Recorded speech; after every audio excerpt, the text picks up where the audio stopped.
Alright guys, so that's the main sort of like Ippon and drop Seoi Nage. I'm going to show you guys one more variation. I personally think this is the coolest variation of the Seoi Nage, and I would argue that it's like the most, it has the least sort of flaws. One of the downsides of the Ippon Seoi Nage, or the normal Seoi Nage in general, is of course the back take, right? If I screw up, I don't land it right, there's a chance I get taken back. This next one prevents the back take, but requires I would say, a reasonable percentage degree more accuracy on the motion. If you mess this one up, kind of nothing happens. Whereas if you mess the Ippon up or the Seoi Nage, the normal Seoi Nage up, like at least something's gonna happen. So it'll make more sense when I get there. So everything's gonna be basically the same.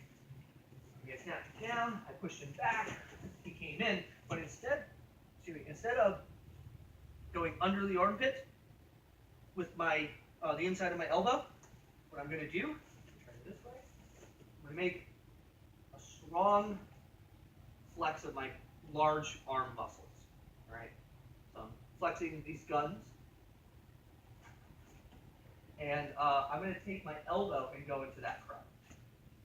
And this is what I'm looking to create, this sort of wedge where my elbow is in the crutch of his armpit and my fist is turned forward.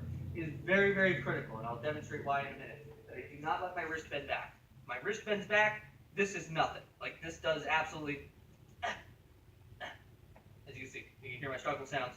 This is not working. I'm kind of Americanaing myself.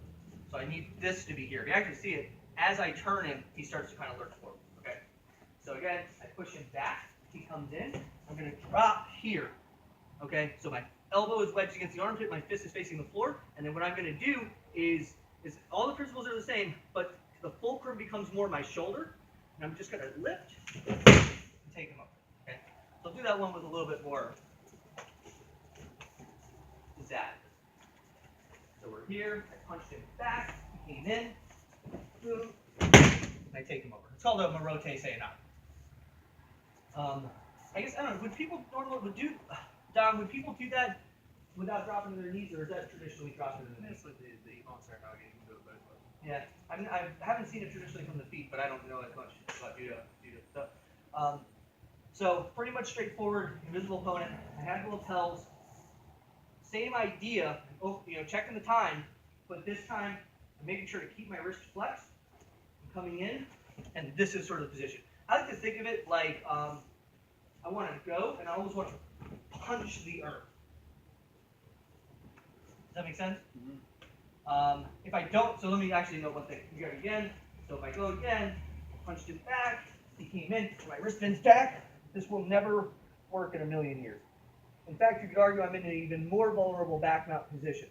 But if I do everything correctly, boom, comes in. It's pretty much like, they're pretty much, I think, gone at that moment. Once I get everything going right. So wrist bent back, it's not going to work at all. Hand punching forward, I think it's a pretty solid percentage, pretty strong.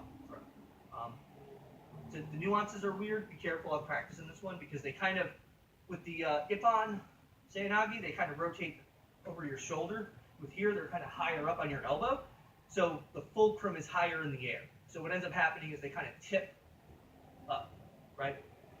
Does that make sense? Yeah. All right, let's start working out. 1, 2, 3.